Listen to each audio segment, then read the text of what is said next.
I'm assuming Spicy was like, okay, we're going off mute. And I'm like humming, not realizing, not paying attention, clearly. Welcome, everybody, to the X1Bros. This is your positive gaming and Xbox community. We're back. It's good to be back. Welcome, everybody. As always, we are live over on YouTube. So each and every Friday, come join us, youtube.com/X1Bros or Positive Gaming. It's interchangeable, and we'll show right up.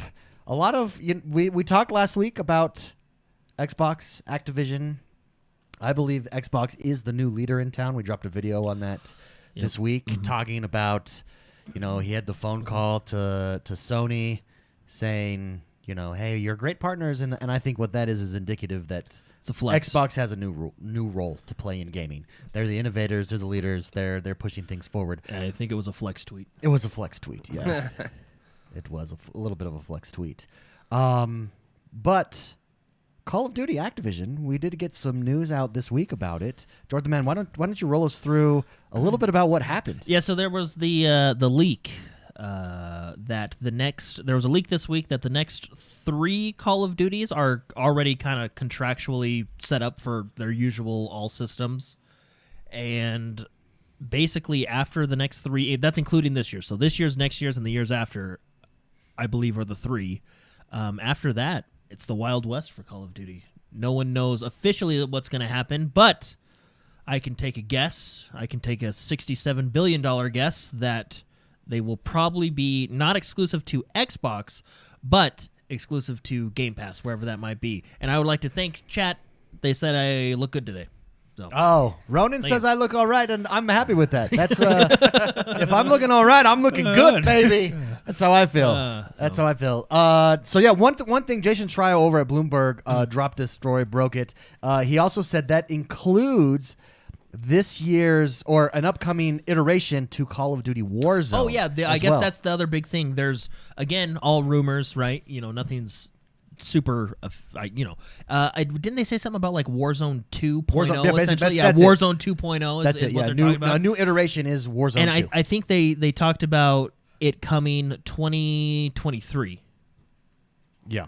I believe. Now let's reread Phil Spencer. This was last week when he talked about what he said to Sony. He said, "I confirmed our intent to honor all existing agreements upon acquisition of Activision Blizzard and our desire to keep Call of Duty on PlayStation. Sony is an important part of our industry and we value our relationship." That's the flex tweet. Yeah. But you pointed out, Spicy, last week that the key is on the word intent. I did? Yeah, probably. Yeah. That sounds like something I would say. Intent is not we will. That's like I intend to marry you, girl. Let's go to bed. A lot different. I think they intend to keep the next 3 there, and then after that. Yeah. Spicy thoughts on this whole situation. Well, I'll say it again. You don't spend billion dollars to share. Yeah. So I think after they burn up all the contracts that they have, that they're going to, let run out, essentially. They are going to utilize, especially Call of Duty, amongst all the IPs that they received, to further their plans of world domination in Game Pass. Yeah. I mean, you can hope and dream if you don't want it to happen, but no, that doesn't work out that way. They bought that with a lot of money, and it is a strategic move to further Game Pass. I said it, and I think people disagreed with me, but as soon as, we're already talking about Warzone 2.0. Yeah. I'm telling you, as soon as they can, without much flack or whatever it's going to be, they're going to move the entire Call of Duty series. Do you think Warzone... Call of Duty. Yeah. Call of Duty series exclusive to Microsoft. Do you think Warzone 2.0, so the new iteration or the sequel, for lack of a better word, do you think that will go Game Pass only? Or do you think Warzone will stay kind of... Because Warzone's already cross-play, it's already cross-platform, cross-progression. Is it cross... Yeah, it is, I think. Yeah, I would say it depends on what 2.0 means. If it's a Blizzard 2.0, I'm not entirely... If it's Overwatch 2, I'm not entirely certain that's actually an actual expansion. Maybe they bought Blizzard just to get a clarification on Overwatch 2. Yeah, 'Cause I'm still confused about that. Yeah, real quick, Ronan in chat clarifies. It wasn't intended, it was desire. Ronan says, Phil said desire. So when Sony says they don't want Game Pass on PlayStation, Phil can say, well, we tried, everyone. We desired for this to stay. That's the thing. It just didn't work out. And Phil could be like, hey, we tried. It cost us $70 billion. We tried. But I guess we're just going to have to make it exclusive. We did our best, everybody. We did our due diligence. So also, at least according to this Bloomberg article, Jason Schreier, it's actually not 3 years. It's the next 2 years. Microsoft is But committed it's the to next releasing. 3 games. Oh, right? I see. Something like okay, that. yeah, that's right. That's correct. Yes. So so I don't actually know if Warzone 2.0 falls within the next 3 games. I guess I assume it would, but the next 3 games. So I think the biggest argument is you just dropped $70 billion. yeah. Well, it's the same. It's you're the not same. letting your competition. I mean, when Sony bought Insomniac and the rights to Marvel, did we expect them to share? You know what I mean? Yeah. It's just the reason you buy those is so you have people to come to your platform, which, by the way, them owning that makes me go to their platform because I would really like to play the next Wolverine game. Yeah, that looks good. Yeah, I agree. There's a couple of sentiment that I've seen around the world. A couple of Sentiments regarding this whole thing, particularly by PlayStation fans. Now, a lot of PlayStation fans are handling this okay and have like a really level-headed take on it. But some people I've seen on Twitter are just freaking out and saying outlandish things. The first one that I'm seeing is that Microsoft couldn't compete, so they just changed the rules. They because they couldn't compete with PlayStation, they've changed the rules. I think that's such faulty logic. Like, but isn't that competing? But no. But if you call changing the rules innovation, I know, that's exactly. then that's exactly what happened. It's called innovation. It's like that is like saying a buggy whip manufacturer saying, well, Henry Ford changed the rules. He couldn't compete with us in making buggy whips. He changed the rules. Yeah, that's exactly what happened. That's exactly what's happening. What happened here? Really good example. What happened here, and what has punched so many people in the stomach is they mocked Game Pass and they said subscription will never work. It's shown to be working, to becoming more popular, and Microsoft just put all their chips on the table. Yeah. Microsoft says yes, we believe this is the future. The question is. And so the question remains to be seen, is this the future? Microsoft sure thinks it is and is putting a whole bunch of money in it. And by doing so, it's forcing everybody else to make a decision. Yeah. You either believe subscription service is the future or it's not. Yeah. And I think Microsoft they've played chicken. They've said, "Yep, this is it. Let's go. It's go time." Yep. No, I think it's the future. I think it's fantastic. I mean, how many times last year, even though how many times last year did we have to actually buy a game, and how frustrating it was. And you're like, I gotta buy this game? Piece of shit. And you're getting mad, And then, but And what's so funny about that is we'll buy games on Game Pass just to play 3 days earlier. What's really funny about that, is Forza. I was not mad at that. I was like, oh yeah, okay, I'll buy that. That's the thing. That's why it works. That's why this model works. We're actually spending more money on these games when we technically in our brains think it's free. Yeah. Now let me clarify. I'm not bashing Sony fans. I think I have many that are friends, good friends. Many that do podcasts that are good friends, and I think have really interesting and good outtakes. But on Twitter, I guess I just can't go on Twitter. Twitter gets intense. Twitter, you just see the dumbest comments, and that's the stupidest logic. That's the most foolish logic I've ever heard. Like, oh well, Microsoft couldn't compete with. Oh yeah, guys, Microsoft couldn't compete, so they changed the rules. Well, yeah, yeah, they are. It's called innovation. Netflix couldn't compete with Blockbuster, so they changed the rules, and now there's one Blockbuster Here, left. I'll do you. Let's take that logic. Yeah. Sony couldn't compete with the Super Nintendo, so they changed the rules and created the PlayStation. Well, actually, fun fact about that, it was actually because of Nintendo. Yeah, Nintendo humiliated them. Well, no, Nintendo basically did a power move publicly. In they were Vegas. basically like, "Hey, go create this system for us." And they said, "Yeah, never mind, we don't want it." That was funny. Yeah, and so I just think what happens is people as humans, we're like afraid of change or we don't like change, and you've gotten so used to things being a certain way, and now the ground is shifting. We really are at this, I think, pivot point in gaming history, and the next 5 years are going to look completely different than the last 5 years. And it's exciting. It's exciting to be a part of. And I think Sony's going to have an answer. They might not, but I think they are. I mean, they've proven to be very good at this game we call gaming. Let's say all this Project Spartacus stuff we hearing, comes out. They're going to have, let's say they throw all of their first party titles on there, right? Yeah. And that's including the new Spider-Man games, God of Wars, the Wolverine games that we're going to get.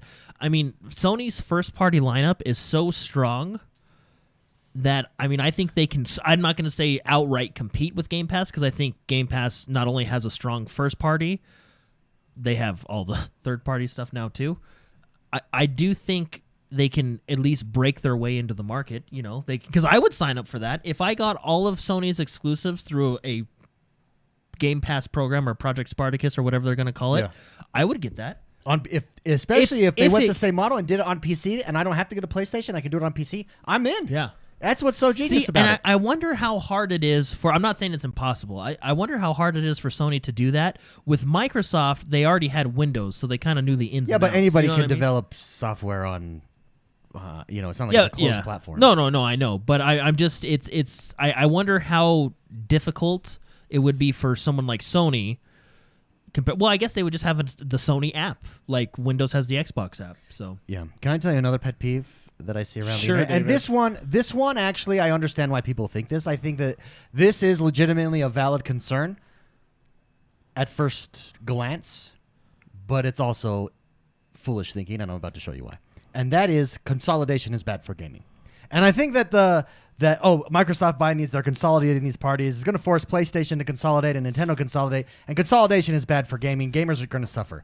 And I understand that, because it's the idea, like, it's being seen as you're removing competition, or you're taking all of these different players out and they no longer have to compete there. Ergo, we're not getting the best product that we otherwise would get, and gamers will suffer. But in reality, if you think about it for just a minute, what are the best games on PlayStation? All the Sony-owned ones. All the Sony-owned ones. And what did Sony do to get those? They essentially consolidated. So the best, and why is it that those are the best ones? Because Sony can come in. If you're an independent developer, or you're running to develop, a publishing company, you've got to worry about where your next, big title's going to be. With someone like Sony or Microsoft or even a Nintendo, if they're spotting you, you do have creative freedom. It's Netflix. It's the Netflix model. We're getting the best television shows. We're getting movie quality television. That has never existed. NBC, ABC, CBS, they didn't bring those to us. We're getting them because Netflix can write you a check and say, create what you wish, because we want the best. We're incentivized to have your amazing creation on our platform. And so I just think I understand that idea that consolidation is bad for gaming, but gaming is so huge. We're not even close to the point where it would be bad for gaming. And I think Microsoft coming in and saying, hey, make the best games that you possibly can, actually brings creative freedom and proof is in the pudding. It's exactly what Sony has done. Sony's best games are from consolidation, are consolidated games under the Sony umbrella. Yeah, no, they are. I mean, if you name the top 5 best games on PlayStation, I guarantee all 5 of those are first party. Yeah. Spicy. You am I wrong? Am I wrong here? Am I right? What do you think? Sounds great. That's all right. It looked like you had something to say. No, well, I don't know what to add. I mean, so when you talk about like Netflix having their TV shows, what you're talking about is like the Netflix originals, like Stranger Things, Witcher, yeah, shows like that. Yeah, He-Man. I mean, you provide a sound argument, David. If I were to try to counter that, I don't know if I could. if that's you want my feedback. No, and here's the other thing too. If consolidation is bad for gaming, was it bad when Sony bought Naughty Dog? Where were you then? Was that bad for gaming? Was it bad when Sony acquired Insomniac? No, it's kind of sad because that means I'm never going to get like a Sunset Overdrive 2. It's bad because you could. It's bad because you've picked a team. That's why it's bad. Yeah. And I'm going to get a lot of hate, I'm sure. No, it's okay. No, probably. I mean, yeah, screw you all. I'm just kidding. What are you doing hanging out on Twitter? That place is crazy. I know. I got to stop. Speaking of the Wild West. I got to stop. I know. Man, that's ballsy. Yeah. It really is. I try It to really post is. happy things on Twitter, like just beat a game. No, most yay. of it. It's a great place to get news, and most of the people I follow, whether they're PlayStation or Xbox, are really good. But I keep seeing this theme of consolidation. It's guys, it's not, but okay. Moving on. Let's take a question from frickin' A. Oh, I love that name. Frickin' A. Frickin' A wrote in to the mail sack and says, with the moves being made at Xbox and their fairly transparent goals, where do you see Xbox in 5 years? And what does the rest of the gaming industry look at? And how does the rest of the gaming industry look at that time? Spicy. Oh, right at me. Okay. 5 years. How does gaming look for Microsoft and for the rest of the 5 years? I'm gonna predict this. Can Thank I you, predict Jordan. something real quick? Yeah, good, thank What do you think? I think. Check this out. I don't know. I think Nintendo is gonna jump into this games for Game Pass type subscription games. I mean, right? yeah. I think Nintendo's gonna jump in. I think they're gonna do it like a Nintendo way. But I think because I think a subscription based service on the Nintendo Switch would do very well because of the Switch being mobile, right? Everybody takes their Switch everywhere when they travel. It's the easiest console to bring with you. It's got good games. I don't think they put like their day one games on there, but I think like Breath of the Wild gets thrown on there. You know what I mean? Stuff like that. A lot of their older games. I think Nintendo jumps into the subscription games. Honestly, I think Sony does too. I'm really curious to see what their Project Spartacus is. If those rumors, are true and kind of come out. It'll be interesting this summer when like E3 and stuff like that starts to see what people are thinking of doing. But I really do. I think Nintendo kind of, when you sign up for Nintendo Online, you basically get all their old games as like you can play all their old games through like multiplayer, like the old like NES, SNES games through Nintendo Online. So they're kind of already halfway there, If they can just make it a little bit more appealing, I think Nintendo can do a lot of good things. Yeah, Reactor League just said if Taco Bell can offer a subscription service, so can gaming. Wait, gaming Taco Bell companies. offers subscription service? Apparently, I didn't know that. Wow. That is hilarious. I might have to check out that subscription. Real quick, we got some super chats, and then we'll go. Okay. We'll continue with this question. Brand A, who has been a member for 20 months, it's his anniversary. Mr. Beast, he says Microsoft purchasing XoneBros in 2023 and consolidating YouTube support. Yeah, amen. And then Mr. Blake Densley, a member for 18 months, says Twitter is bad for everyone. #facts. Amen to that as well. But I'm addicted. So Jordan, I gotta disagree with you on the Nintendo thing. You don't think Nintendo's gonna do it? No, you're still buying full price for games. Well, that's why that are I like, don't think I think Breath of the Wild, but Breath of the Wild 2, they'll charge you. That's how they'll get you. They'll double charge you. No, I mean, you go on there. I just bought Divinity Original Sin full price on my Switch. How old is that game? 6 years? 5 years? Well, they have no need.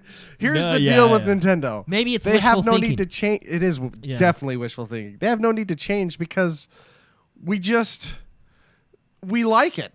Well, so we just I mean, we were talking about this before the show. I just found out today. This is From big Jordan. news. From Jordan. I just found out today that Bluetooth is now enabled on my Switch. What? Why wasn't that enabled originally? Doesn't the prerequisite to that mean that it has a Bluetooth antenna in there? With an update, they just passed an update to do it. Yeah, So that you're- means it's always had the ability. So you're telling me that this whole time my Switch has had Bluetooth capable, and now it's just Imagine real quick if Sony or Microsoft did that. They would be crushed online. Yeah, I don't know They would why. be mocked mercilessly. But Nintendo can just, oh yeah, by the way, we've always been able to do Bluetooth. We just decided to initiate it now 4 years later. Yeah, so no. those- We patched it. Yeah. We patched it. It's now Bluetooth enabled. So those that don't know, Nintendo now has Bluetooth on all the, I believe it's all the Switches as of September, which a lot of people actually just recently found out in our Discord, which led to us. So it's quite a. And see, that's the thing. I don't think Nintendo can just do whatever the. Well, it's all about. I've said this before on the show. It's all about attitude. Yeah, they legitimately do not care. Yeah, And you gotta have Bluetooth on us, guys. Well, but it's all yours now. Well, what they've done with the Switch too is genius because everybody, whether you're a PC gamer an Xbox, a PlayStation, it doesn't matter where you game. Everybody wants a portable gaming device. And it was their same with the 3DS. Yeah. Or the 2DS. Like, they have just done it successfully. Yeah. And they kind of already do have a subscription with their Nintendo. You get the Nintendo 60 or Super Nintendo games, the NES games. And so they kind of already have that in place. That's what I was saying. So like when you pay for Nintendo Online, which let's all be honest, Nintendo Online is not very good, and it's why it's $20. And again, it's one of those things like you're paying for a service to use your cell phone to party up with your friends, but you don't care because it's like it's only $20. You know. Anyway, but Brian F says they switched it on. Yeah, that's funny. Boom. I just don't think Nintendo's gonna do it. 'cause I mean, when with you their- mentioned that, I just kind of okay. I mean, that'd be cool. maybe they do it. in a perfect world. They're supposed to. Well, okay, they're supposed to conform. How about this? So Nintendo gives us 45-year-old games and says happy birthday to us, and we're excited.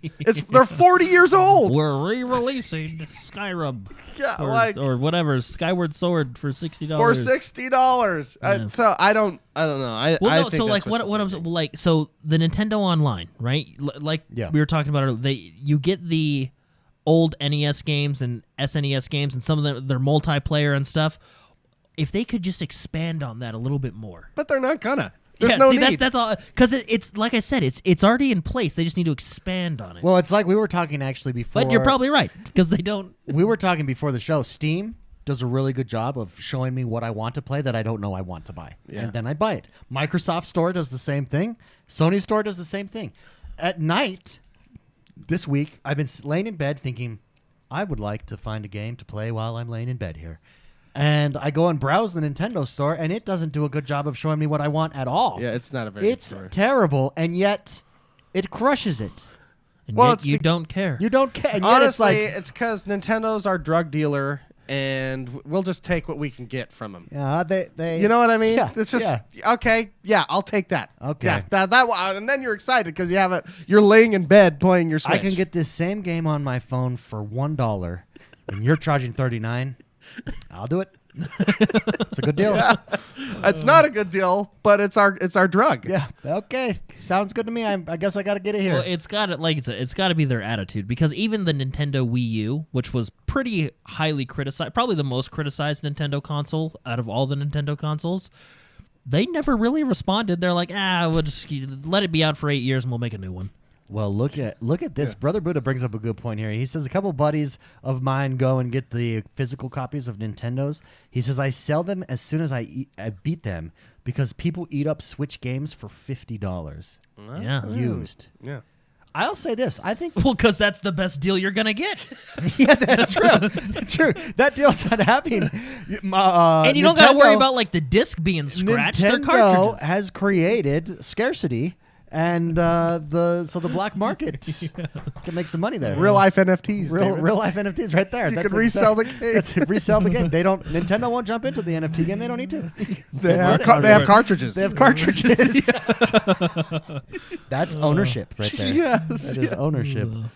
Great question, friggin' A. I personally think in 5 years, I mean, I don't think we can really imagine. I think we're going to be in a subscription service. I just think it makes sense. We consume all of our other media that way.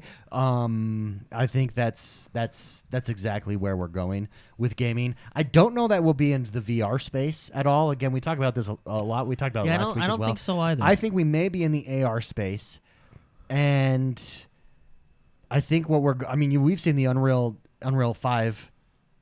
Unreal Engine 5 stuff. Like, we're just going to higher and higher fidelity graphics, and it's very exciting. But I think on the marketplace side, I do think we will be at subscription services, subscription based for sure. Ready? And people are going to get mad at me. I also think we will be at digital ownership of copies of games as well. I think that you'll be able to resell your actual video game as well. A lot of digitally, people, not digitally. digitally. So like So for example, if you were to buy Skyrim Anniversary Edition, you could resell Skyrim. Yeah, so a lot of people digitally. a lot of gamers are very much against NFTs, and understandably, I don't think that there's been a quality example in the mainstream gaming industry to show what they could do. But one example where you don't even have to be inside the video game, but one example is every digital copy that you have is a physical NFT.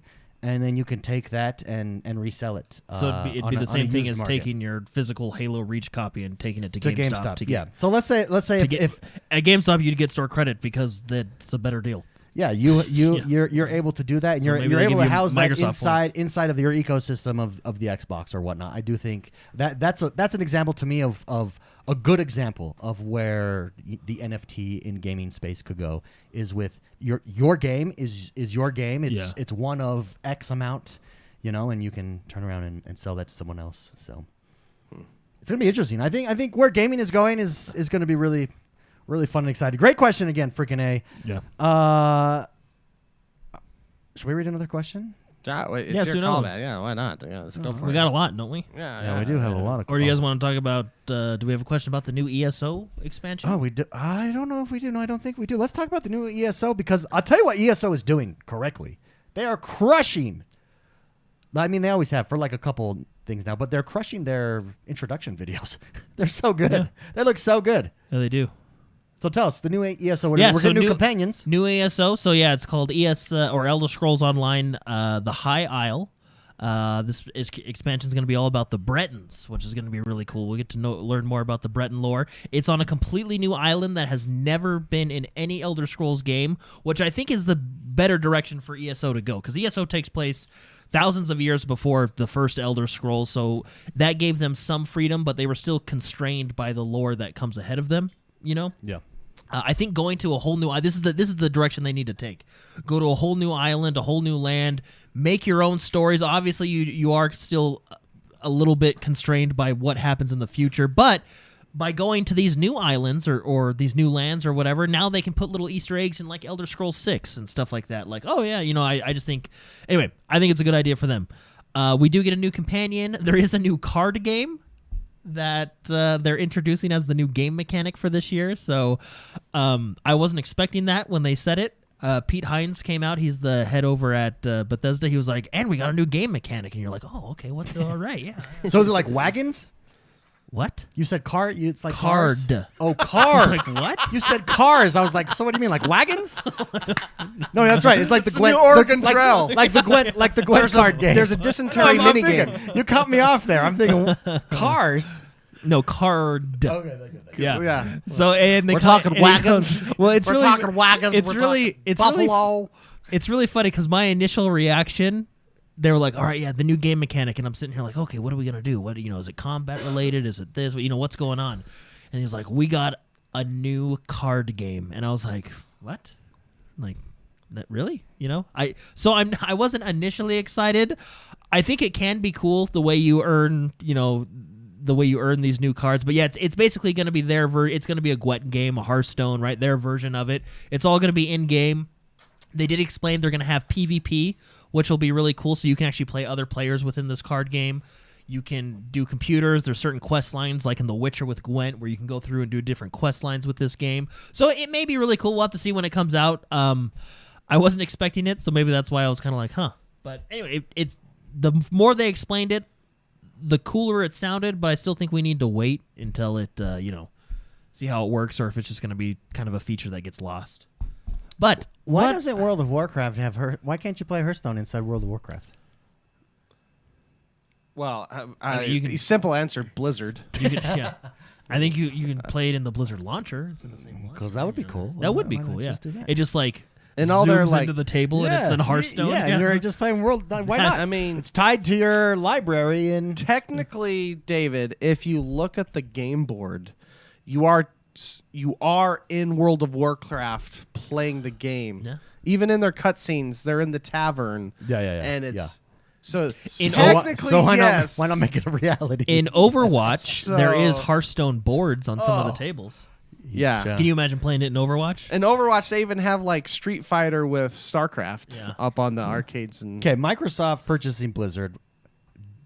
Spicy, you were talking about the Fast Pass thing in Overwatch yeah, today that you Yeah. discovered. you want me to talk about that? Should Xbox take that away? That feature away? Well, so it's really interesting. So I used to be a big Overwatch fan, and I don't know why. I think something popped up on my YouTube this week, like just randomly recommended to me if somebody going like a 0 to hero Winston educational going to GM or something. I don't know. I can't remember. But I downloaded Overwatch to start playing it again. And David, you were mentioning how change it can be scary for some people, you know? Yeah. If you're scared of change, play Overwatch. It never changes.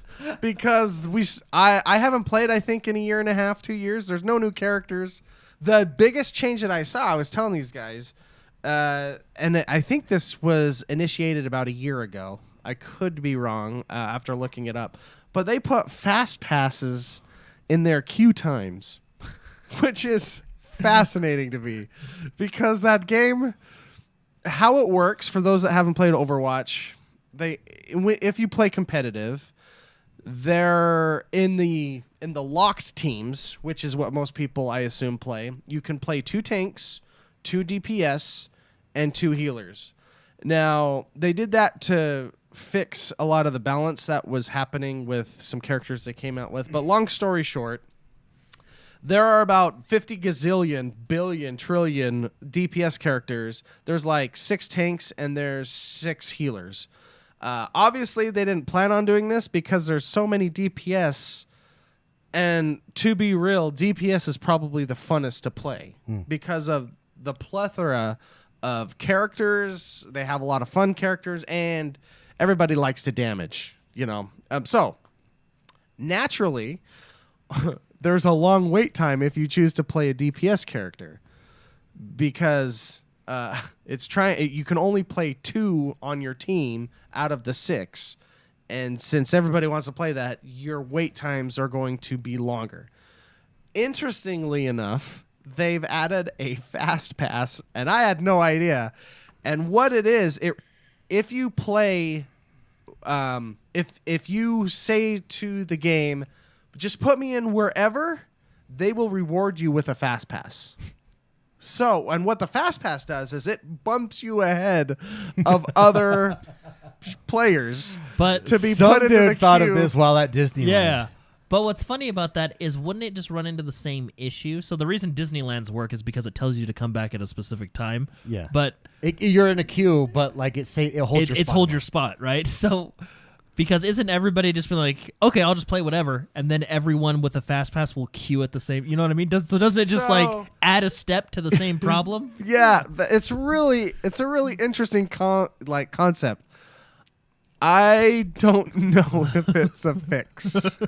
Because, yeah, Jordan, you bring up the exact point that it's just another step. And since they're so easy to get, like, Let's just play a you random just play a wherever you're game. needed. Right? Yeah, everybody's now going to have fast passes. But I think it maxes out at 40 fast passes that you can have. But playing 40 games when a million people have 40 passes, right? Yeah. It just becomes the same It's problem. really- Yeah. It's a really interesting thing to. I mean, at least Blizzard has been trying to fix it. Yeah, you got to give them credit for trying. Yeah, I just found that super interesting. Speaking of Blizzard, It's hilarious that they have like a fast pass. That's hilarious. yeah, it made me go, huh? Well, okay. Yeah. Yeah, real quick, back to the NFT discussion because I know that this is so. For those of you that don't know, my job is in the NFT gaming space. The space. In particular. And where's the comment here? Oh, here we go. Ronan says, digital ownership is great because we were talking about, excuse me, we were talking about how I think it would be great if you could have digital ownership and then sell your game. Yeah. Like you could with GameSpot, only on a digital thing. So digital ownership is great, Ronan says, but NFTs are a pyramid scheme. Why not just create a space to let those digital games be sold instead of using NFTs? No need for NFTs for that. So I think we're getting into, I think that's the misconception. NFT, that's just a definitional debate there. I think all an NFT is, we could call it an Xbox game. We call it an Xbox digital game if you don't like the term NFT. But all it means is that there's ownership, value, and transparency. That's it.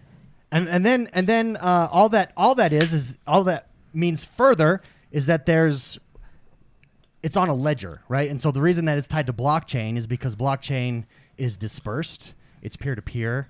It's a public ledger. It's a public ledger yeah. throughout the whole world. So So I think, I mean, if you don't like NFTs, that's fine. We don't have to call them NFTs. We can call them whatever you want, and we'll just have digital ownership. I think that's the key, is bringing your digital items, bringing value and ownership to your digital items. Yeah. Is the thing. And proof of ownership. Yeah. Yeah, and a ledger. And then Reactor League also said, just the receipt is stored on the blockchain. That's exactly it. Because Reactor said the problem is if you have digital ownership and let's say you own this game and whoever is hosting that, so let's say the blockchain goes down, then you can no longer play your game. No, you can still play your game in the same way. If your game is downloaded on your Xbox, you can play your game on your Xbox. The ledger is just there to show that you own it. You own it. Yeah. And then that only comes up when you go to sell it. So, yeah, I think there is a lot of misconceptions out there on NFTs, and there's a lot of valid concerns because there has been a lot of NFT scams. Absolutely. Mm-hmm. Anytime there's a new industry and a new technology that shows up, there are going to be people that take advantage of it. But all it is, and the other criticism. I mean, go ahead. phone cards are still being taken advantage of. You know, phone cards, cell phones. So, you know, I mean, I'm still getting calls to get my warranty on my truck or something. I don't know. You know, I'm just saying, like, you're gonna. Yeah, and so there's lots of bad examples of it out there, but there's lots of good examples, and I think it presents a really interesting opportunity to bring more value to video game and to gamers. So, for instance, 10 years ago, people said it was a scam to stream a video game and earn money from that. And that's Twitch, right? Now it's just commonly accepted. I think we're at that same spot. I think we're in that same space with NFTs and with digital ownership, and I think it's really exciting. Furthermore, I think that what it presents an opportunity to do it, because imagine owning a piece of a video game inside the video game. That brings an immersion that just doesn't exist right now. I mean, that does exist, but it takes it to a whole new level. In other words. And you could do it. There's a simple example. It doesn't have to be paid for. It doesn't have to be a scam where, hey, we're going to jack up the prices of these. In fact, that's the bad way to do it. In the same way that there are good ways to do microtransactions, there are also bad ways to do microtransactions. Overwatch is a prime example of that. I would say Fortnite is probably a good example of how to do microtransactions properly. No, they hit and miss. It's the same though with NFTs. So an example that I like to use is Halo right now. Halo Infinite has their Tenrai event. You don't have to pay for the Tenrai event, but imagine if the Tenrai event is this timed event. Imagine if at the end, if whoever completes the Tenrai event owns this armor, this unique piece of armor that you can only get during this event. Everybody that completes it gets it, and it's tied to this ledger that shows that Jordan, you do indeed own it, and then you can turn around and sell it if you want, or collect them all. But in your Tenrai event example, I didn't pay for it. I just put in my time to play the game. You don't have to pay for it because the Tenrai event is a friggin' it's unlocked for a week anyway. I actually think not paying for it is the way to do it. Just tie it to a battle pass or an event and say, hey, everybody that completes this gets it. But now you own it. Like, because right now it's just a skin in the game. But if I could own that skin and it's mine, and I could just collect them all, or I could turn around and sell them, and 2 years from now it's like, dude, you did the Tenrai event? Yeah, here you go.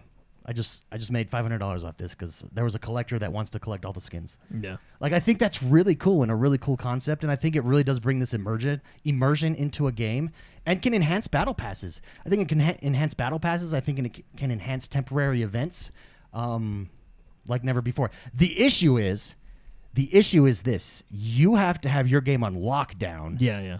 So that nobody can cheese it. Well, because that's difficult. David and you and I had a really interesting discussion about NFTs and MMOs, and because I'm not as familiar with the NFT space as David, so I was asking him, like, if I were to do, like, for example, one example was if we had NFTs and MMOs, it would supplement the subscription. So therefore, because you have the NFTs that are supplementing that subscription, you don't have to. The MMOs are essentially free to play. You buy the game and play it. You don't have to worry about the subscription. But that's what we were talking about. How do you prevent bots, right? Yeah, and that's the difficulty. And I think that's why you're going to see a lot of people attempt to get in and do it wrong. You're also going to see, let's be honest, you're going to see greedy companies get in, greedy developers get in and do it wrong and try to take advantage. And those are all bad. But there's a way to do it, and there's a way to do it right. And if you do it right, I think it increases and enhances gaming like never before. Ronan says, I don't want games to be turned into a giant stock market. It defeats the purpose of playing games. It turns it into a job instead of a hobby. I mean, it is a job for a lot of people right now. Streamers. It's a job for streamers. And so I just what I think it does is it gives players, for instance, let's say I'm not entertaining, I'm not good at streaming, and I'm not a professional, but what I am good at is just completing events, right? Why shouldn't I, if that's the kind of gamer I am, why can't I profit off that? I think it opens up your ability. You don't have to stream. You could just play the game, and if you're really good at a game or just really good at completing quests or whatever the event is that has to happen, now you as a gamer can make a living off of playing games. It's not just streamers or esports that can make money. You as the average gamer can make money. Well, and in your example of using the Tenrai event, it doesn't necessarily hurt the game because it's literally a cosmetic. Yeah, it's just the cosmetic. The cosmetic doesn't hurt the game. You know what I mean? It's the same as micro. All yeah. NFTs are, and if NFT is a dirty word, you can call it whatever you want. Digital items in game with ownership. All it is a microtransaction. And currently, right now, in gaming, microtransactions exist. So if you're against microtransactions, absolutely, you would be against NFTs. But I think NFTs... It's a type of microtransaction. It has the potential to improve microtransactions in the same way that battle passes improved microtransactions from loot boxes. Yeah, we all remember loot boxes. Overwatch. Yeah, I just they still have them. I'm at 400 loot boxes. I haven't opened. I really wish Overwatch would change from a loot box system to a battle pass system. But see, they don't change. Yeah, yeah, you're right. They don't. Yeah, I think Ronan, you bring up a good point. Not everything needs to be done for profit. I agree with that. But if I choose to do it for profit, let's take Halo. If I choose to do it for profit, does that diminish the game for you in any way? And I don't think it does. Everybody, for instance, Dr. Disrespect or Ninja or Summit, they choose to stream their games. That doesn't change the gaming experience for me. It just is a different way for them to experience the game. Yeah. Comments, questions, concerns? No, you're you're our NFT expert. So. Yeah, I mean, my only, and like I told you, my only worry about NFTs, more so in MMOs, is just botting. Because MMOs right now have an issue with bots. Like when Call of Duty could never have NFTs. We can say that right away. No, I don't think it's wrong to be concerned. There absolutely are concerns, and I don't think it's wrong to call NFTs a scam because there are lots of instances of them being a scam. But it is a technology that has the potential to really do a lot of positive things for gaming. Just like anything else, with that potential, that's a double-edged sword. People can also abuse it and do negative things, and those people won't survive. Honestly, I'll tell you where I think it makes the most sense is in Hearthstone. A game like Hearthstone, a card game. I've always told you this, Mark. If I could go and collect those physical packs of Hearthstone, I would do that. Making those an NFT would be a way to do that. That I have these, yes, this means something. I know how many have been issued of this pack. I've collected them. I can play these. See, and the thing is it doesn't change the gameplay of Hearthstone because I think Mark will agree with this. Hearthstone is kind of already pay to win, just like Magic the Gathering and any other card game, because the most powerful card in your deck is the debit card. Really, you just spend money and get the cards you want. Yep. And that goes for actually pretty much every card game. Magic the Gathering, all that stuff, right? They're all technically pay to win. I guess. Yeah, here's the thing too, and this is a valid concern. Ronan says resources from 343 in my Halo example will be put into things like NFTs instead of things that will benefit the entire gaming audience. And I understand that perspective, but I would put it this way. In my example, where you're not paying for an NFT, instead you're earning it. Why does that benefit 343? Because 343 now benefits every time you sell it. So basically, it's eBay. You sell your Tenrai armor. It's not a Tenrai armor. What is it? Your Roy armor? I think is what it's called. Yeah, your Roy. Your Roy. I don't know if I'm pronouncing that. But you sell that. Let's say you sell it for $100, and out of every transaction, they get 5%. Well, guess what they're getting? They're making a lot of money that they can then turn around and put into more resources into making your game better. Mm-hmm. So it expands. It's the same with battle passes. Battle passes were a solution to free-to-play games so that gaming companies could provide a free-to-play game and make amazing free-to-play games. And now what do we have? We have the best free-to-play games that we've ever had in the history of gaming. Yeah. So I think what it does is it offers an opportunity for developers to make more resources. I also think it offers an opportunity for all games to go free. Yeah. we're talking about PlayStation's talking about not PlayStation, but Take-Two, $70 games. Like, if you had this, you wouldn't. There would be no. I already don't think there's an excuse to go to $70 games with a game like NBA 2K, but with NFTs, you definitely don't have that excuse. Like, because you now have another tool in your pocket to make money, and if done right, it's not taking advantage of gamers. It's just another thing for players to collect. For instance, the card packs in NBA 2K, you can put together your fantasy teams and get the card packs. Imagine if those were NFTs. That'd be amazing.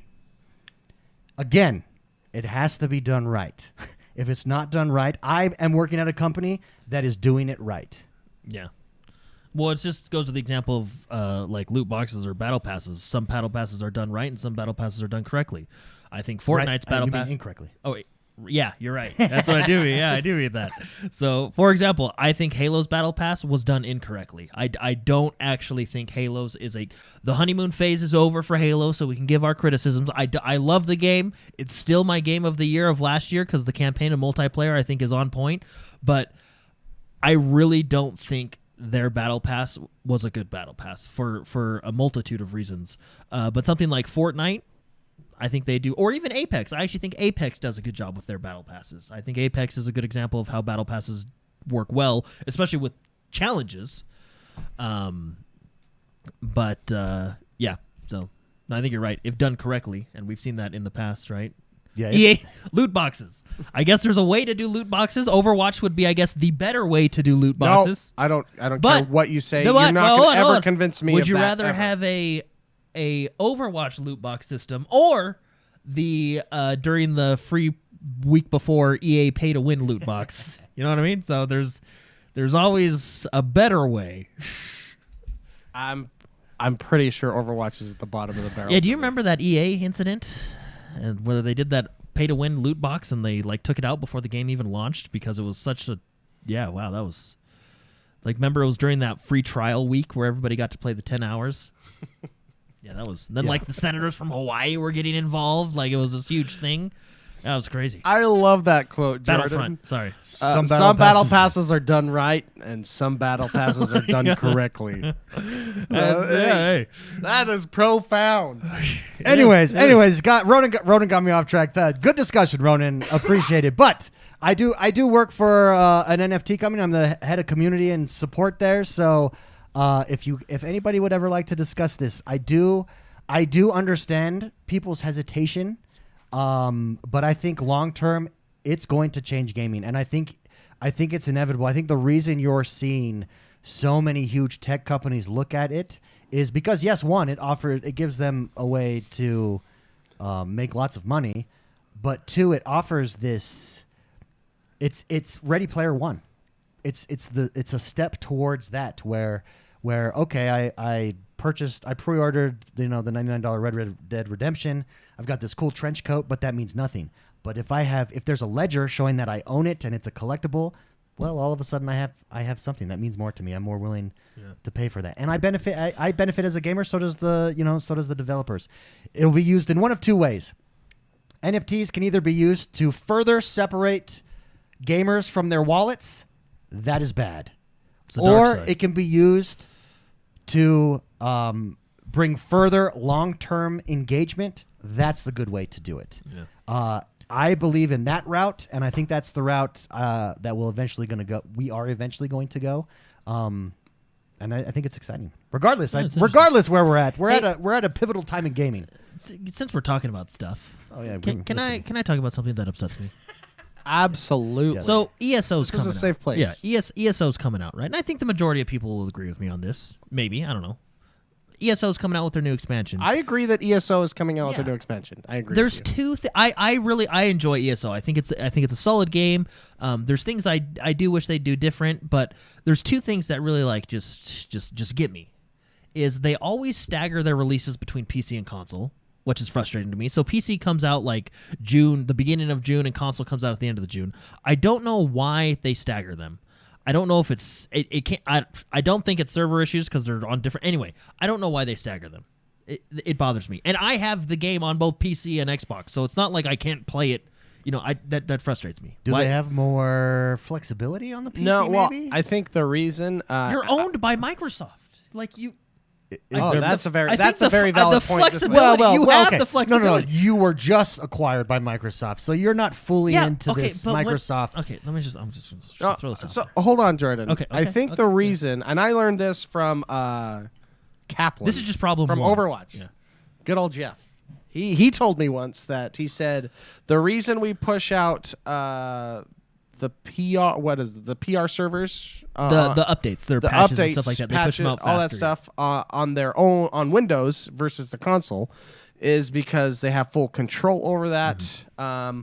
On the console, Xbox and or PlayStation need to look at the code first and to prevent that code from breaking their systems. Yes, I fully understand that, and I think with patches and hotfixes, it makes a lot more sense. With a full new release of a game that it is January now, they know they have a release date for this game in June. They couldn't talk to the. I mean, obviously, at some point, it's going through certification. If it hasn't gone through certification already, they couldn't line it up. You know what I mean? Like for patches and hotfixes, I think that makes total sense. Yeah. But for new full-on expansions and games, No. But I think Spicy is correct, and then I think you're correct in saying, but they're owned by Xbox, because I guarantee you, we've not seen the full ownership yet of Xbox, but I bet you eventually those two things line up. Yeah. And So that's anyway, one of the benefits. That's a lesser thing. It bothers me when you segment your community like that. Because, I don't know, that's a small thing, though. The other thing that I would like to see them do, especially with the MMO space, is why don't you bring all three of your communities together? Open up crossplay. I would in an MMO situation, I'd rather have crossplay than cross progression. And anywhere else, I'd rather have cross. But anyway, I'd rather have them both. Why don't they allow the game to play with PlayStation players, to play with PC players? Why don't they allow all three of them to play, right? I know what the comment's going to be. It's like, oh, Jordan, well, it's actually physically impossible because of the way they coded it. It's not impossible. It's just a barrier they haven't figured out how to overcome yet.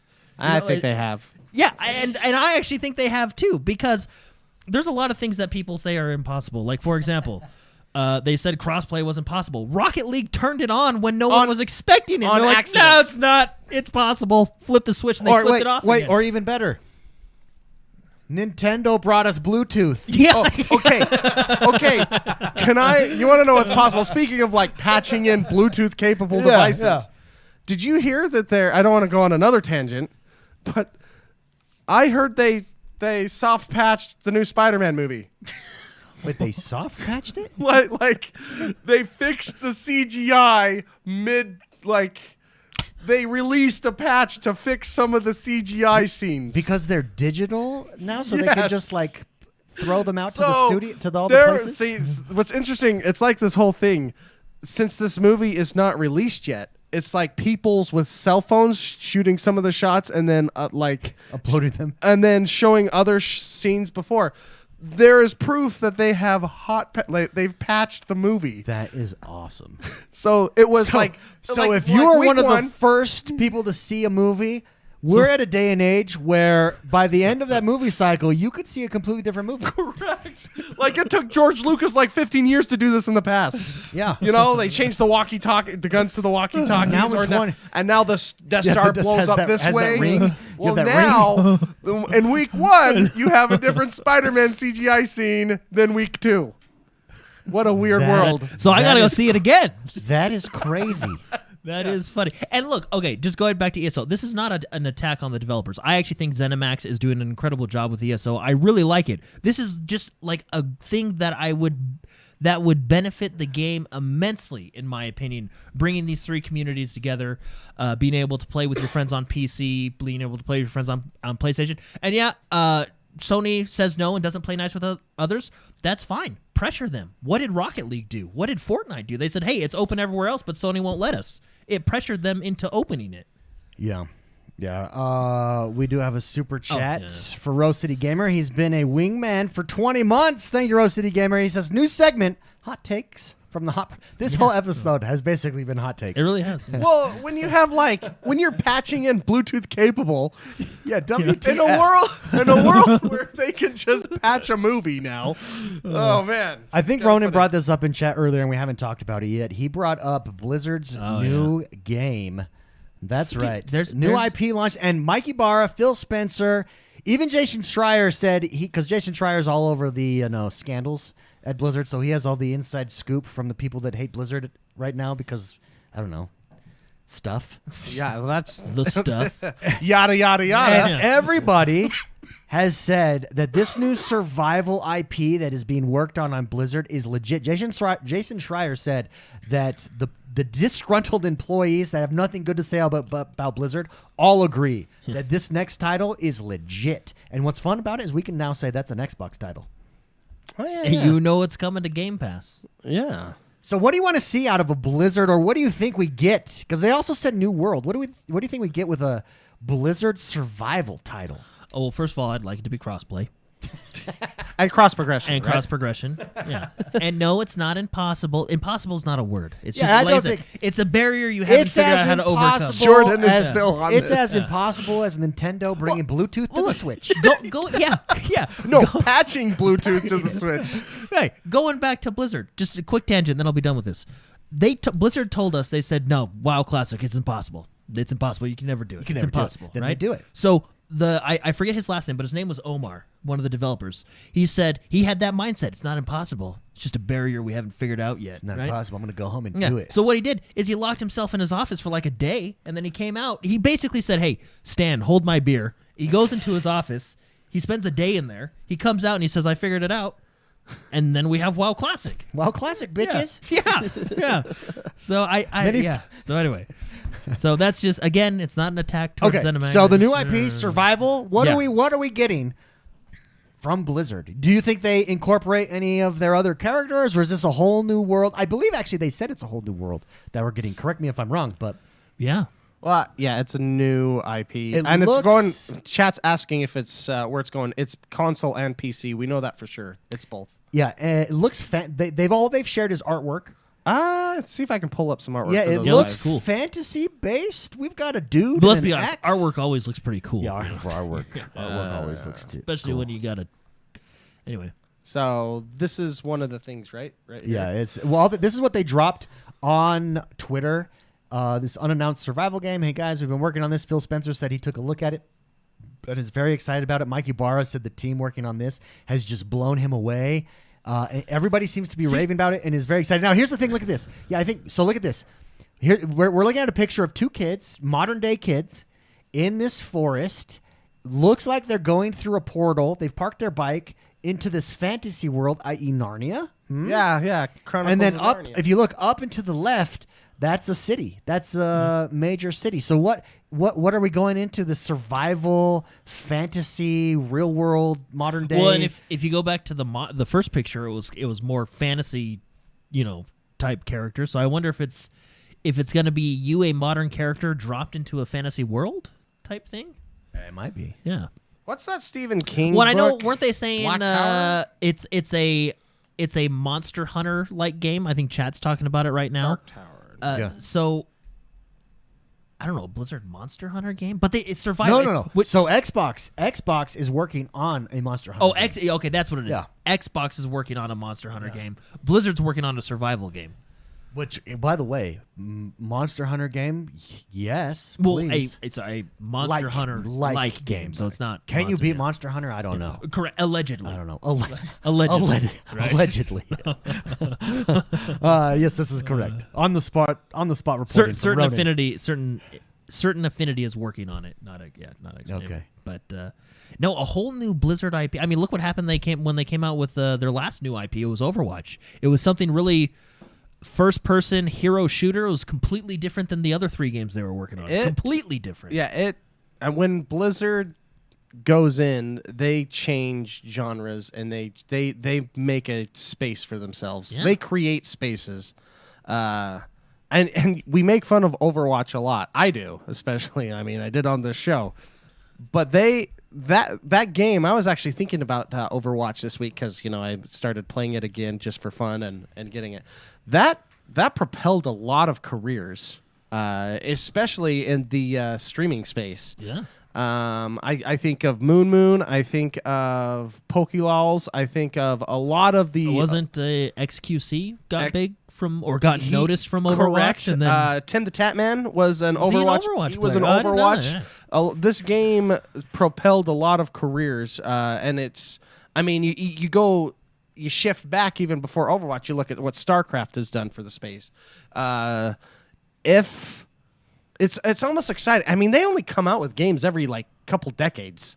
do you think that trend will Shift now that they have the backing of Microsoft, basically. or the I don't want to say it, but the whip of Microsoft. You know what I mean? Like just like get on it. You know, no more 12-year StarCraft Well, cycle. no, see, Microsoft has done. I feel like from interviews that I've seen when they've acquired studios, Microsoft basically lets players or developers, I guess I would call them, have the freedoms to do what they want to do. I mean, I look at Tim Schafer, for example, at Psychonauts.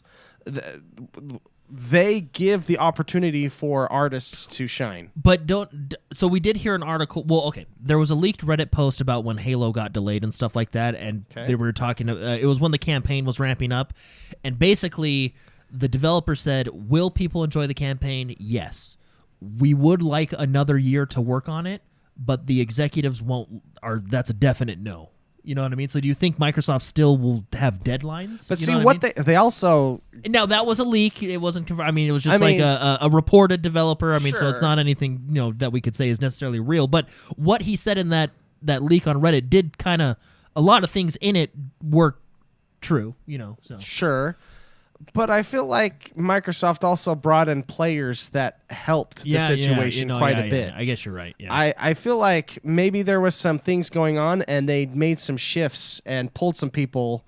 Like, what's his name? I just don't want to wait 12 years for StarCraft 3. I is what I'm get saying. that. You know what I know. mean? I get that. Although know. I will admit, when StarCraft 2 came out, it was pretty much near perfect. Yeah, the game. Given the previous StarCraft was also 12 years ago, so anything at that point would have been an upgrade. Yeah, and how many iterations did they make of StarCraft before they came out with that? Yeah, a it lot. was all I'm saying is Blizzard does. They have had a pedigree of making some pretty incredible games, and hopefully, and it was a real shame to see Blizzard just. I called it. Or what I said, over the last couple episodes is it's like watching someone fall down really slowly in slow motion down the stairs. Yeah. That's like what Blizzard has been the last 4 or 5 years, or less than that, 3 years maybe. I don't know. It felt as though, and it was so sad to see when you see BlizzCon and they're doing how they reacted with Diablo and then all this other stuff. It was just so sad. Oh. And then to see, and then if that were to have continued, we would have lost all these IPs. We would have lost some of they just would have. Now been we have buried. a chance for Diablo Immortal to be on consoles rather than just a phone. Actually, Yeah. that was a tweet by Mikey Bart. This is why I'm on Twitter, everybody. Yeah, see, That is a tweet. David handles our Twitter. Yeah, there is a tweet by Mikey Barra. It was either today or yesterday, and no, it was actually when he was talking about this game. Underneath it, in question, someone said, "Hey, well, what about Diablo? What about Warcraft?" And he said, "We have other great teams working on these. We'll have something for you shortly." And he specifically named Diablo, Warcraft. He named another one. I forget what the third one was, but those two stood out to me specifically. You know what's interesting about Blizzard and Mark, going along with you talking about all the great games they're made, is there's not a game that Blizzard hasn't made that hasn't changed the industry. That's what I'm saying. Yeah. Like everything they have touched, it has been deliberate and very specific, and it shifts everything. Well, and all of it, and in completely different genres. World of Warcraft changed the MMO space. All new MMOs come from what World of Warcraft did. Well, and RTSs. RTSs, even Diablo. See, RTSs is interesting. Like everything else, even Total War. I love Total War. Even all these other games, they can't compete with StarCraft. And it's really they're so Blizzard, when they do something, they are so strong at what they do that they just, I don't know. And to see that company just fall down the stairs really slow We all fell hurt. down the stairs It was like, with them. ooh. It was painful. Just month after month after month, it was just like, oh, are you serious? What are you doing? It was like, and what's fun? It's not funny, but a lot of the things that were being announced over and over and over, almost weekly at a certain point with Blizzard, it was around the same time I was watching Mad Men, and I really felt like I was watching. Yeah, because It was like, You're like, wait, this is a Mad Men episode. Wait I've a seen minute. this episode. yes, it's terrible. And I have no. a huge crush on that redhead in Mad Men. Yeah. The secretary. Yeah. January Jones is in Mad Men. Oh, she's I she's the really, wife, right? I just really like that name, January Jones. Yeah, What that's a good name. That's a made name for fame. It is. Anyways, Anyway, yeah. I really think that the Microsoft purchase of Blizzard was really, really good for the industry because of the IPs that will not get destroyed in the aftermath of what has happened over there. Yeah, picture this. To go back to Microsoft, 50 said Microsoft is going to have to expand the building if there is ever an E3 again, just to fit all the games and developers. And yeah, if that ever comes back or a version of it, think about what that would look like in that Microsoft theater. That would be wow. Wow. That would be wow. Yeah. So it's What would really that stage look like now? With all the game previews, you'd get all the wow. that stage is phenomenal. That stage is awesome. Microsoft Theater is That is awesome. cool. That's What a really was it cool before, place. like the Nokia Theater? Yeah, Nokia Center. Now it's Nokia the Center? Microsoft Theater. Yeah. I think anyways, they bought it so they didn't have to pay the rent for getting into the. I actually think What it happens was, if they sell and it? it's a Because tax all write-off. those bricks are like, they have like their own walk of fame there. Yeah, outside they the have Microsoft the- Theater. they have So the- whoever buys it, what are they going to rip those up? Yeah, the next guy. I mean, yeah, they can. paint over it. No. Anyways, so to see a Blizzard is this like a full-on announcement of a new IP? Yeah. Yeah. So there's a new Blizzard has a new IP, which that should make some Should waves. rock the world, Yeah, baby. it's pretty cool to have a Blizzard We've game come out. we've gone a while with all of our hot takes today. Let's take a very let's take hot two take. questions and then we'll get out of here. Sticks Remix writes in and says Ubisoft is currently seeing some success with their newest title, Rainbow Six Extraction, which took a tactical shooter that's usually PvP and changed it to PvE. Can you think of another game or series that could also make one change like this did and see new or renewed success? He says, I think it'd be cool to see a traditionally single-player action RPG be created specifically around being co-op. Think co-op version of Skyrim instead of just making an MMO. I know the Fable series had co-op, but it always felt tacked on rather than built in. That would be cool because that's the thing, yeah. If you make a multiplayer RPG, it inevitably becomes an MMO. He wants to see a co-op. I think that's a good idea. Jordan, what type of game, similar to what Rainbow Six has just done with Extraction, which none of us have had the opportunity to play. We're all going to play it this week. Yeah. What would you? Is there any game out there that I you'd think like to see? I think a lot of change I think like a lot this? of the games that I would want have already come to pass. Like, Not Overwatch 2. is it a sequel though? No, well, no, but they're basically taking Overwatch and then adding like 3 Single maps. player. Yeah, And a they're new adding game mode. PvE. That's exactly what. Which the new game mode looks fun, but yeah.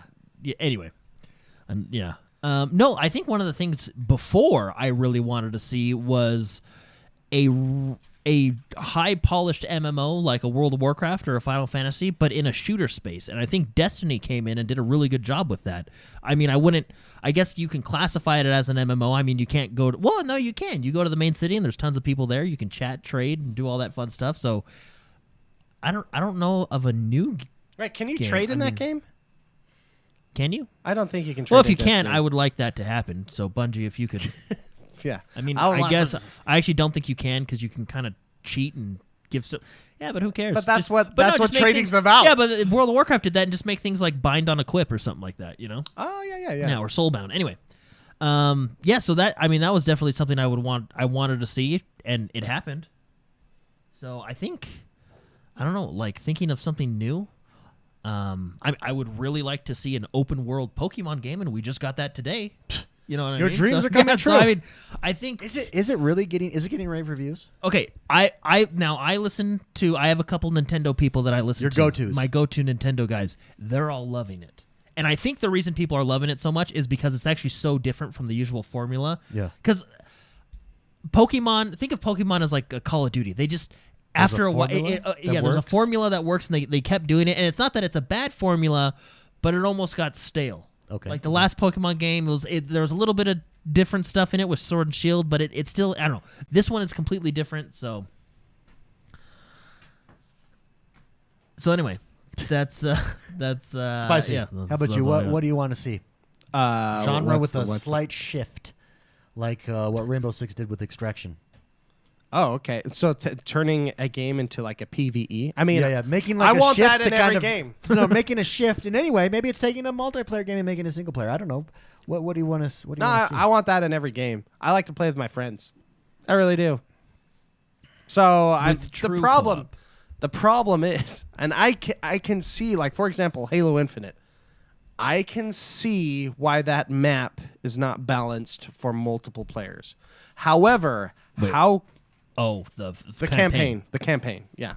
However, it would be amazeballs Does it with need co-op. To, does it need to be? Does it need to be balanced on Legendary though? Let's be honest. What? It's so hard. Yeah, well, all the Halo games are hard on Yeah. Yeah, Legendary. but what he's Yeah. saying is like I played on heroic single player. If there was just one other person with me, we would have dominated. Yeah, it would have been. It wouldn't. We would have just Because pressed, it's the verticality. yeah, just joystick forward and we win on heroic. I can see that, but dang, that would have been fun. Yeah. Dang. And How do so- you think they balance that? I don't know because I've yet to play Legendary yet. Do you think in I- co-op I they have take away played- some features? Do you think they take away the grapple? You You can't. ca- That's so. you can't That's so, because then you ruin the campaign. Yeah, that's so No. vital to the game. Look, I have faith that they can do it because, like I said, I've not played Legendary yet, but I have played Heroic and a little bit of Normal, and I feel like Heroic is actually tuned perfectly. Like Yeah, I think I would it's agree. right where it needs to be. I really do. Legendary, we'll see. You know, if it's physically impossible, like the stupid ship level on Halo 2, or if it's really easy. I don't know. We'll see. But That's the first level in Halo 2. yeah, by that the level way. is so That terrible. you're talking about. You're talking about where when the waves keep when coming they in. come and into you're those just like, windows. oh my It gosh. is so hard. Yeah, on Legendary by Single yourself. play and By single yourself. player Legendary Yeah, is it's so terrible. hard on that. Anyway, I don't know. I think because they tuned it perfectly for single player, and I guess them having more time to tune it for multiplayer, I think they'll. I mean, again, hoping here, wishful thinking. I think they'll tune it just right. Yeah. So to answer your question, Dave, did I interrupt you? I thought you were no, done. I was just no. You're good. Any game, every game, give me PvE. I mean, imagine how cool Witcher 3 would be Yeah. with like two Geralts running Souped around. up- But souped instead up of monsters. Geralt, who's his older friend, the one who trained him? You know, the old guy, The old dude. the old dude. Have you the Witcher? Basically, have him. Witchers. Just Witcher. Well, I mean, You- you could be all the remaining Witchers. It's like Witcher Left 4 Dead. so awesome. There are two Every game. There are two things that I would like to see in different types of game. The first one, we've talked about this before, and I'm not a guy that plays difficult games. I just think this is a really cool concept. I want a game, the ultimate From Software game, and if you die, the entire game is erased from your. You have to buy a new game. It's a one-time. But then the game would be $1. You can't make it a $60. Yeah, Can't go you can make it- Nintendo. you can make it a $10 game. No, I No, mean even better. It's also a one-time purchase. Iron Man Yeah, hardcore yeah, core mode. It's also a one-time purchase. And then it shuts down like the power grid to your house. Like it's like next level. No. Yeah. I want something that okay. We're talking about difficulty, but let's make it matter. Okay. So in one-time addition- purchase. So it can only be on your registered Xbox one time. So you have to Yeah, it play. reads the MAC address. on Imagine it. the rage videos you would get. Yeah, especially if you're like Oh, invest. man. Yeah, Especially if you're almost to the end. imagine the amount of views on those walkthrough videos. Yeah. Speed runs. No, that's talk about a speed run that matters. Yeah. That how matters. many Hey, Xboxes speaking you of go through? Yeah. speaking of Dark Souls games, can I just tell you guys how excited I am for Elden Ring? Yeah, In when's just that coming out? Little less than a month. The end Less of than a month. February. It's February is next week. Yeah. Okay, I still have another game to talk about though. There we go. I wanted a Dark Souls game that was more open world, Oh, and you got it. I'm getting it. Dude, you're even Steven. Yeah. Jordan's having a really great week. He's having a Yeah, really great. I am. The other one that they've tried and failed on, I want a multiplayer SimCity, but one that works. Yeah, they didn't just fail. They failed They massively. Remember, Yeah, you would they always failed reach this point. The hard. three of us would be playing, and you reach this point where you realize I'm not getting anybody from any other cities. that game like it's and actually my citizens aren't going to any other cities. WTF? it's so funny because that game just like the game design itself, like it was just a circle of failed because you could like, oh shoot, we can't like. As frustrating as it was that we couldn't play with our friends, it's like, okay, we accept that. We're not playing with our friends anymore. Yeah. So you go to play the game by yourself. Yeah, let me create different cities that supply each other. That's fine. But because of the mechanic and how like they invested this in the cities like trading with others, it was still broken because even though it was single player, you couldn't. Oh, but see that concept? I like that. Like let me build a city in a world that basically I have to compete with for resources and yeah, let me do it. Well, it would be fun. Like, why come to my city over David's city or Mark's? Because I'm not going to Jordan's city. Like, I've seen him build cities. Like, how do I actually, unless I get a VIP card. I actually, and I don't have to go into like District 9. I've actually learned that I would not be a good dictator, presidential leader if I ever like run for president or something. It would be a dictatorship for you. Yeah, because it's I just get so frustrated. Everybody, if Jordan seems like this nice guy, if he runs for president, I would not vote. Do not vote for this guy. I just get so frustrated with people. You know what I mean? Like when they don't listen.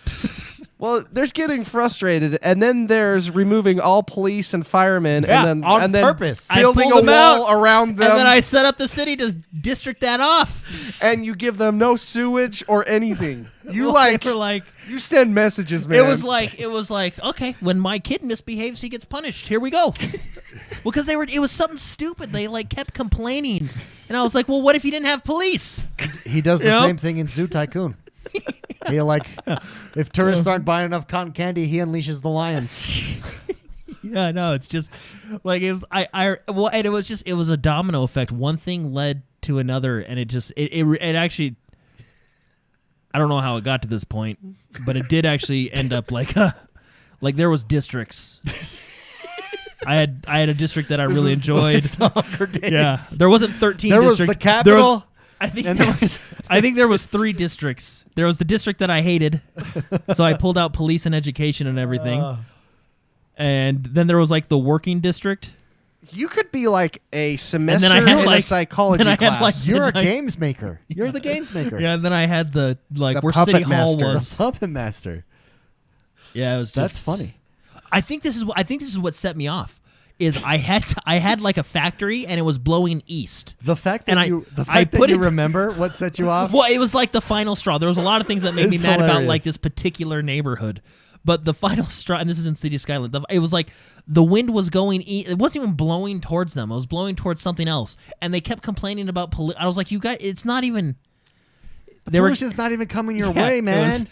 This was in Skylines, not. I think it was. Yeah, it was in Skylines because that game actually worked. Yeah, Skylines is legit. Yeah, you were like the guy on Far Cry 6, you know? Yeah. You know what else City Skylines failed in? Oh Wait, my gosh! SimCity. No, sorry, SimCity. So not only was SimCity Skylines is legit. Yeah, City Skylines is actually a great game. Not only did SimCity fail in like the fundamental gameplay loop because it was broken. Even when you played single player, it was broken. Yeah, it just didn't Instead of fixing the game, they were all about like trying to save the world in cities. They were like, I know. Okay, guys. All right, guys, I know what they need. Guys, we have a crappy product. How do we overcome that? Nissan Leaf. Give them the Nissan Leaf pack. Yeah, environmentalism. That's how we do it. And then they had to like. We mask our crap behind environmentalism. Yeah, it was so funny. Behind good intentions. Well, that was just like a DLC pack. You're like, huh? Yeah, it was like, that was like once a week that they would drop something. That was interesting. And then they came out with like an expansion basically that was like, you can either be the evil polluter who does this, or you can build windmills. And it was like, well, wait a minute. You fix your game. Like, I thought it was supposed to be like, not only fix your game, but I thought there was supposed to be like the triangle, right? Where like, there's give and take. Yeah, industry polluted, but it gave you this benefit. The wind things didn't pollute, but they gave you this benefit. You know what I mean? So you wanted it was always so again by pushing the environment thing, which I mean was funny. They also broke the game more because now they broke the triangle of things that worked. Yeah, right? Brad like, LeCompte. Funny. If they say they hate our game, it's because they hate the environment. That's what we'll do. We'll weaponize it. That was just speaking of like watching people fall down the stairs slowly. Like SimCity was from beginning to end. Yeah, that was pretty. Well, that was around the same time as Diablo 3 launched, right? It was. Yeah. And it was the problem with Diablo 3 is that was a single player game that you had to be online to play. Yeah. Which was a weird concept at the time. So Skyline is fantastic. Brother Buddha says downloading Skyline's on Game Pass as you speak. Love it. If you have a City PC, I would. Oh, and this makes me angry too. If you have a PC, here's what Xbox needs to fix about the Game Pass. Skyline's on Game Pass on PC is the Xbox version. You have to go to Steam to get what I call the real version, and it's drastically different. Yeah, It's because so it's much actually different. they have like the keyboard and mouse layout. Yeah, set the up. Game Pass one is the controller layout that they ported it over from the Xbox to the PC for Game Pass. Why not just use the actual PC Xbox version? Oh. It is far superior.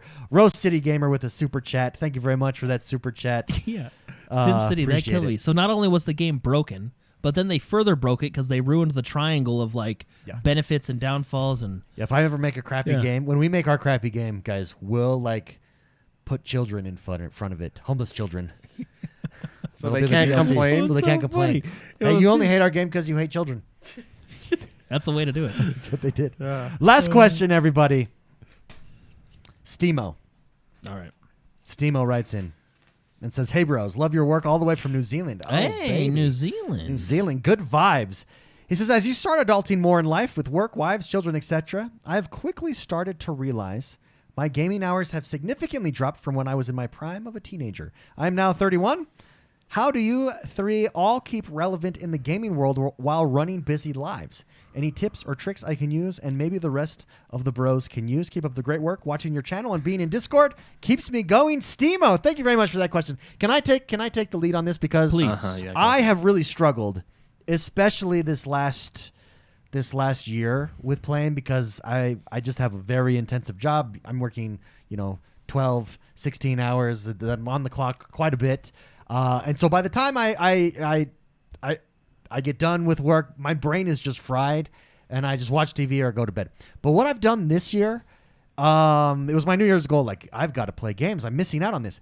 I set aside time, legitimately, calendar it in, a chunk of time to just play games. And I was talking to my wife about this last time. I have been enjoying games like I haven't in years. Mm-hmm. And I think here's why. I think there's a mental thing. So, for instance, when I wasn't scheduling time and I was just fitting in games where I could, I always felt stressed out because it's like, I should be doing something else, but I got to play this game. Yeah. Whereas setting that time aside, calendaring it, blocking it out, this is when I'm playing games, it's just a mental thing for me. Not everybody works like this, but I think what it's done is it's allowed me to just nope, I have nothing to worry about. There's no stress. And I have genuinely been enjoying gaming again. I mean, I've played this week out of this 5-day week, I played 4 of the 5 days of video game on multiple different types of video games and just enjoying it. So usually, I do it after my kids go to bed and I say, okay, I got 2 hours tonight on a video game. Mm-hmm, mm-hmm. And that has worked for me. And I'm telling you, it has changed my life. And I'm back to where I'm just having fun again. And I feel rejuvenated after playing a video game. Whereas before, I felt drained because it was exhausting, because there was this stress, like, what else am I supposed to be doing? Oh, I got to get this in. You know what I mean? Like, no, set aside the time and just do it. That's my advice. That's what I would recommend. No, it's good advice. I agree. Any different strategies, thoughts? I think it depends on the game you play too, because sometimes it's nice. Like, for example, I've been playing through some of my backlog games before I get ready for Elden Ring, because that game's going to take me over for a while. It's been nice to go to games that are completely different from what I'm used to playing. So, for example, I was playing a lot of Halo. We were playing a lot of Escape from Tarkov. So a lot of first-person shooters and a lot of competitive first-person shooters. It was nice to play Metal Gear Solid 5, which was one of my backlog games. Yeah, it's still a shooter, but it's different. It's completely different. It's more focused on story and stealth. Mark and I have been playing a game called Divinity 2: Original Sin, which is basically Dungeons and Dragons, something completely different from what we've been used to playing. And it's nice to not, because sometimes you can feel stressed while playing games like Escape from Tarkov, or even playing like ranked modes and stuff in Halo. So it's nice to play a game where it's just you're relaxing and having fun. Well, and then even this week, just setting aside that time, I'm on. You guys are playing a complete different game. Yeah. and I'm playing Halo, or you want to know what game I played this week with my son? Mickey Mouse from the 360. Is that the side scroller one that you were telling me about? It's so good. Yeah. I'm having fun. My kid's watching it. Do you remember Disney Fantasia and like how many hours we put into that? Oh yeah. Sometimes Disney makes games that hit. Yeah, it's just so good. I'm blown away. I am blown away. But that's yeah. But anyways, yeah, I've even been able to sit and we are able to enjoy each other's company while playing different games. I think that's fun. Spicy. Yeah. Any last advice here? I don't know. I'm in a really weird space right now with my adulting life. He is. So I don't know. I'm stressed out of my mind. Got a lot of work to do. Got a kid that's supposed to be here that's not here yet. That dumb son of a gun. Yeah. He takes something away as soon as he gets here. Yeah. Take something away. Yeah. And I see him like. So I have a kid that was due a little bit ago. He's still cooking in the oven, so to speak. And I'm watching this kid like beat the crap out of my wife. They do that, yeah. They're pretty mean. Like he's letting her punch in her stomach, like, and she's like, oh, Sounds like something you would do. I know. I get it. I probably would do that. That's probably my kid. There's a good chance that's me in there, Take away his Game Pass sub. Yes. Yeah. Anyways, so I don't know. I'm in a really weird space right now with my gaming stuff. I pulled up Overwatch after like 2 years to try to get something else because I don't know. I'm stressed out of my mind, and stress is weird because it makes it so you don't want to play, but you want to play. Yeah, but you don't want to play. What I would do is browse the store always, and I'm like, what do I play? I don't feel like buying that, and just don't fight it, man. Don't fight it. Yeah. Just accept it. We do have some super chats, everybody. Ronan drops a super chat and says, Jordan, play Final Fantasy with me. I don't know what the Roman numeral is. What Roman numeral is that? 14. 14. Online. Play Final Fantasy online with me. That is all. Long live the queen. Yes, all right. Hey, yeah, for those that don't know, Final Fantasy is back on sale. Boom. So that's great. If anybody does want to play with me or anything, I believe I'm on the Data Center Crystal Realm Zalara. The only MMO that Microsoft needs to purchase to have all three. Yeah. The top three. And we really want that game to come to Xbox, but it's as the day goes by, I get less of the, dude, Ronan, I'm in, and anybody else that's in, let's play. Huge thank you, Ronan, for that. We can't buy the game yet, can we? No, it's back on sale as of the 25th. Because that's right. They took it off because they were having so much success and just it. Too much success. They were like, we're doing too well. We can't maintain this. Can you imagine going into that boardroom meeting? Guys, we're doing so good. What if Xbox buys Square Enix? Stop selling our stuff. At what point does Microsoft run out of like cash found on the sofa? Like you think Twitter Sony fans are freaking out now? Well, if Square Enix is purchased, they freaked out at Bethesda as well. Wait, hold on. Did I get that wrong? Is it February 25th that it goes back on sale? Yeah. Or is it January 25th? For some reason, I thought it was January 25th. Oh, well, I might be wrong. When it goes back on sale, that's our Realm and Data Center, and I'm totally into play. So. Boom. Done. Reactor League also dropped a super chat. He says, just the month roughly till my Xbox Portable, i.e. Steam Deck. Ooh, that's exciting, man. Keep up the great show, guys, and everyone stay safe out there. Thank you, Reactor League, for that super chat. And that does us for today's show, everybody. Thank you for tuning in. For those of you who are here live in YouTube, I just pinned to the top of chat the link to the after show. So go join us over there. Click that link, and we will be on the after show. It's an after party. It's adults only, 21 or over. So come and join us. It'll be a good time for everybody listening. Huge thank you for tuning in. Make sure you rate, review, and subscribe to us on iTunes, Spotify, wherever you listen to us. It really helps the show. And come join us on YouTube, and we will see you guys over in Xbox land. Have a great week, everybody. Bye-bye.